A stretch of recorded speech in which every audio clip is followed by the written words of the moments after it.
Saan na kaya si Athena? Pa! Oh, Athena, kamusta ang quiz mo? Zero! Ba't zero? Hindi ako nag-resist eh. Di ka nakapag-recess? Hindi! Na zero ka? Oo! Ay, marang taga kay mama mo. Ay, iba yung bangko eh. Ba't nag-iba? Ito, tiyan mo. Asan? Parang nag-iba yung baon mo. Ang daming pinabaon sa'yo ah. Ba naman ang nangyari sa recess mo? Anong question? Zero. Ano yan? Ito oh. Oh! Ay! Kay... Ito pa oh! Ay! Anong... Kayo ko pa hinahanap yan. Kaya dala-dala mo pa na. Oh! Ay, Diyos ko. Yan pa oh! Ito yung... inumin ko to eh. Eh, yung bangko eh, kaya hindi ako nakapag-resist, diba? Ito pang sisig ko. Kalamansi, sibuyas.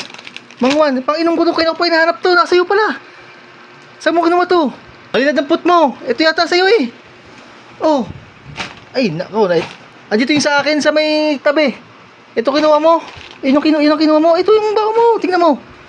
Ay, Diba? tagang masisi. Ay, ito nga! Ito nga yung bangko! Ay, Grabe! bang pinaggagawa. Nagkapalit! Pinaggagawa mo. Ito yung bao mo. Kaya pala no? Baka makita pa ni mama mo to. Ay, Diyos ko po. Ito, pasok mo sa may ano. Pasok mo. Muna. Baka makita ni mama mo. Ay, nakatagang bata ka.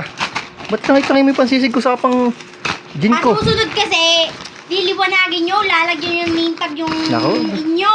Nakataga. Kumain ka na. Yung assignment mo, baka masiro ka na naman. Ala ka talaga. Hindi naman Pinakatago-tago ka kay mama mo. Di naman sa school. Ang silalim.